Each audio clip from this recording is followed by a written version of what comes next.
Imagine a place that tells a story spanning centuries, where culture and nature intertwine to create something truly extraordinary. That's the beauty of UNESCO World Heritage Sites. I'm Abigail, and this is Global Treasures, the podcast that covers the history, travel tips, and legends surrounding one of the 1,223 World Heritage Sites each episode.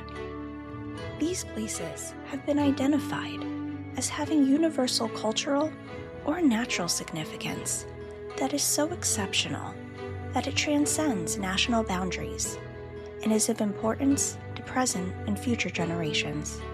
Welcome to Season 2, where we'll explore the 45 sites that UNESCO added in 1979 together. Thank you for listening to the Global Treasures podcast. We appreciate all of your support, and you can continue to support us by subscribing at Apple Podcasts, Spotify, or Podbean. You can also follow us on TikTok and Facebook. Please tell your friends about us, and if you like what you hear, leave us a 5-star review.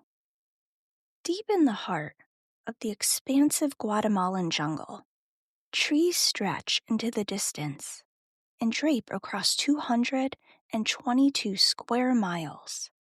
Welcome to Tikal National Park, a place where the past echoes through the rustling leaves. Concealed within this heavy embrace lies the remains of a once illustrious civilization, and formerly one of the most prominent cities in the ancient Mayan world. Inhabited as early as the 6th century BC until the 10th century AD, Tikal was once a city with towering temples and ceremonial platforms. Today, it stands as a solemn reminder of a lost world, thousands of structures swallowed by the continuous growth of the neotropical forest it calls home. Nestled in the Patel province, Tikal sits within a large forest region, often referred to as the Maya Forest. This site forms an important part of the Maya Biosphere Reserve, spanning over 3,000 miles. This reserve was created to protect the forests from the threat of illegal logging, safeguarding both the flora and the fauna, as well as the rich history within these buildings. The story of Tikal goes back millennia, when the Maya first chose to settle here, likely due to the soil being fertile. This ancient city blossomed into a lively urban center, flourishing due to the ceremonial significance, cultural expression, and bustling commerce. But it was during the 8th century AD that Tikal reached its golden age of expansion. Over the years, the Mayans constructed an estimated 3,000 buildings. Picture temples that pierce the sky, a literal urban jungle with a population that may have reached as high as 100,000 citizens. Who were the Mayans? Why were they so important? Answering these questions could take up an entire episode alone. Most people know them for their ancient temples, as I referenced before, and unfortunately, they're also best known for human sacrifices being an important part of religious rituals that were made to appease their gods or goddesses. While this is true, the Mayans were an incredibly advanced civilization. They had the most developed writing system in the pre-Columbian Americas. The Mayans also had incredible artisans and were architecturally advanced. In order to build the massive structures within the park, they must have had an understanding of engineering as well. Keep in mind, this was before modern technology or cement. They were using a combination of limestone, water, and tree bark sap as mortar, which was revolutionary and impressive. They also had a sophisticated mathematical system, with records showing one of the earliest instances of the use of extensive zero. The ancient Maya civilization even used their extensive astronomical understandings to refine what we now know as the calendar system. They also had agricultural prowess. Mayans cultivated corn, beans, squash, and chili peppers. They had a complex trade network, bartering everything from cotton to sugar to shark teeth. In terms of a ruling class, they had a hereditary monarchy during what is known as the Classic period, with a king acting as a go-between commoners and the spiritual sphere. Yet, the vitality that fueled this great city was not to last. By the end of the 9th century, the bustling plazas found themselves empty. Construction was halted, and the once influential Tikal was effectively abandoned. The cause of the Maya Empire's collapse remains one of the greatest unsolved mysteries within the study of archaeology. Historians have long debated the potential reasons. War, famine, disease, environmental decline, drought, and overpopulation have all been blamed. Whatever the cause, by the time Hernan Cortes and his band of conquistadors marched through the region in 1525, the towering temples at Tikal were already hidden beneath centuries of forest growth. They passed by, unaware of the monumental legacy just beyond the trees. It wasn't until 1848 that the Guatemalan government officially acknowledged the ruins, sparking international interest. In the decades that followed, Swiss, German, and British archaeologists began to study the site as well. Then, in the 1950s and 1960s, a major effort led by the University of Pennsylvania and Guatemala's Institute of Anthropology and History helped restore many of Tikal's grand structures to their present state. Movie buffs and science fiction fans will be excited to learn that Tikal was a featured filming location for the 1977 Star Wars film, A New Hope. It was used as the location for the rebel base on the planet Yavin 4.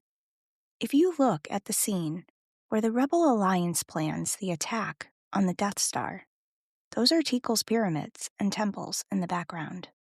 Apparently, George Lucas saw a poster in the window of a travel agency and decided it would make for an excellent setting.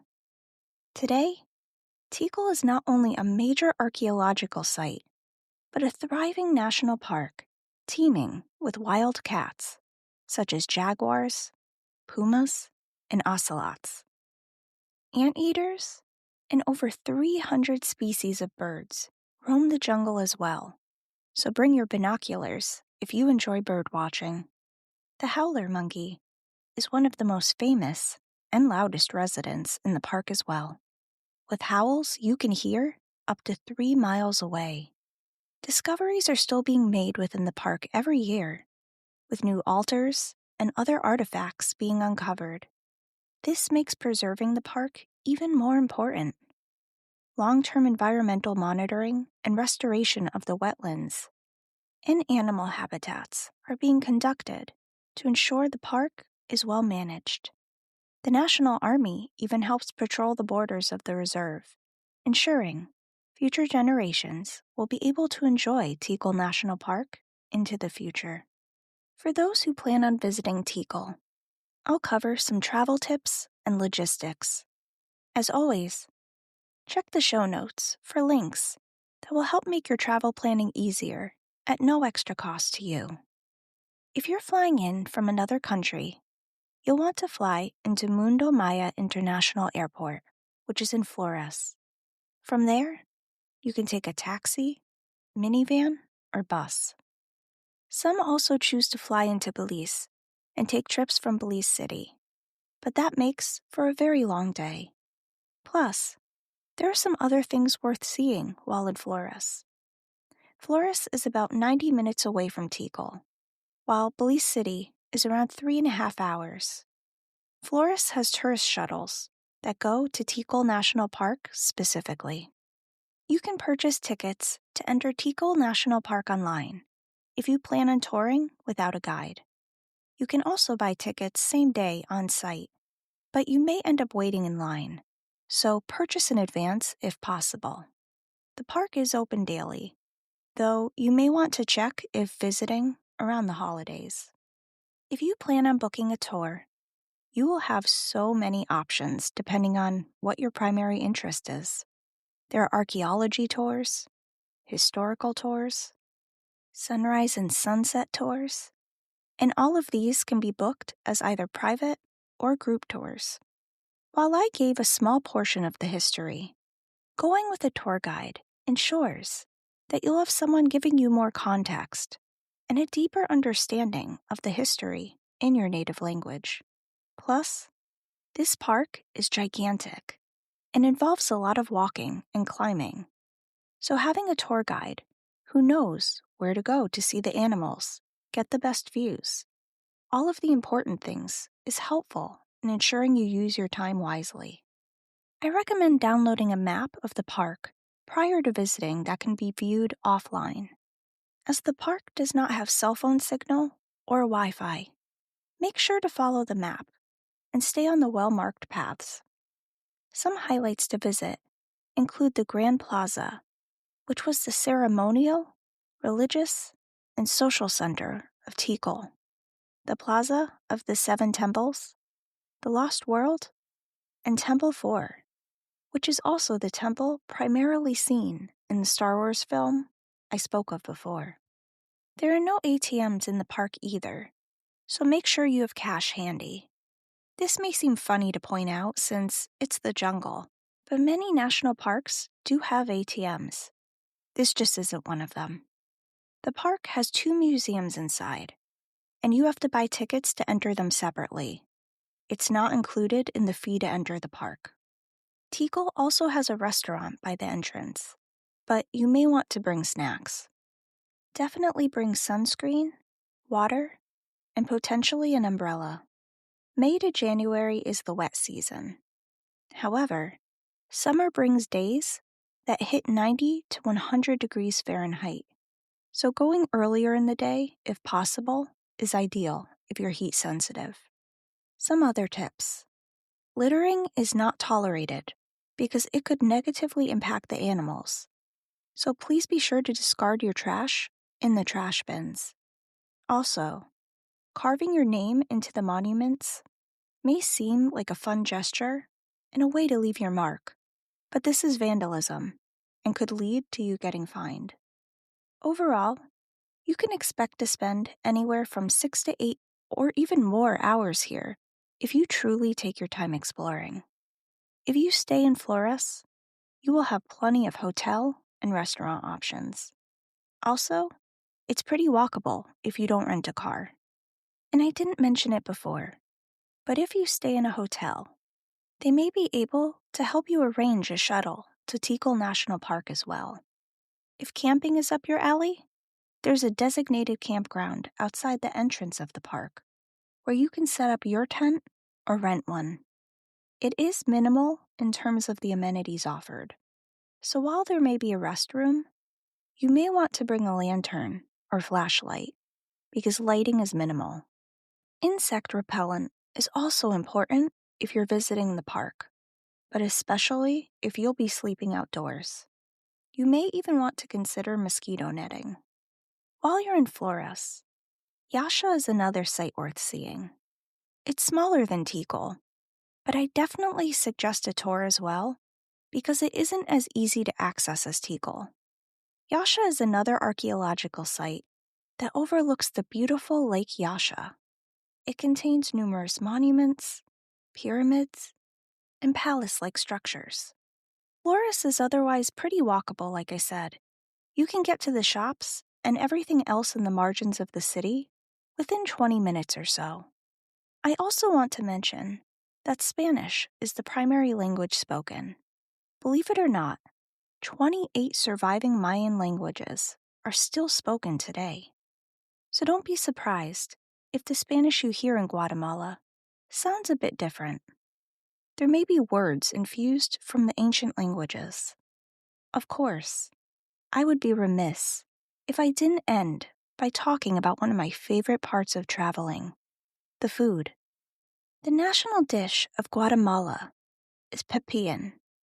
This is slow-cooked meat, usually chicken or pork, mixed with a host of spices and vegetables, such as tomatillos, a member of the nightshade family.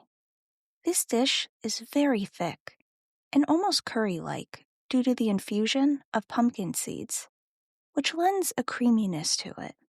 It's often served with black beans and rice on the side.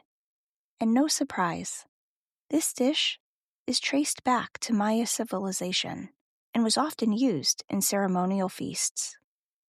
Given the pride they take in their rich history, it makes sense that even the cuisine brings it all back full circle, returning to traditional flavors as a means of honoring their heritage.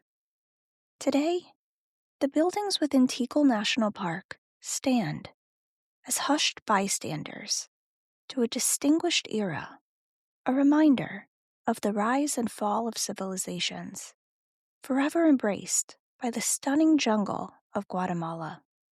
Whether you're visiting to learn about the past, admire the visual beauty of the park, or try the incredible food, this UNESCO World Heritage Site is truly one of a kind. Join us for our next episode, where we cover Ernst Stave Church, located in Norway. Built in the 12th to 13th century, it's the oldest wooden church in the entire country. Come learn about the history and why this site needs to be on your travel bucket list. Until then, keep exploring, keep wondering, and keep treasuring the remarkable diversity of our world's heritage.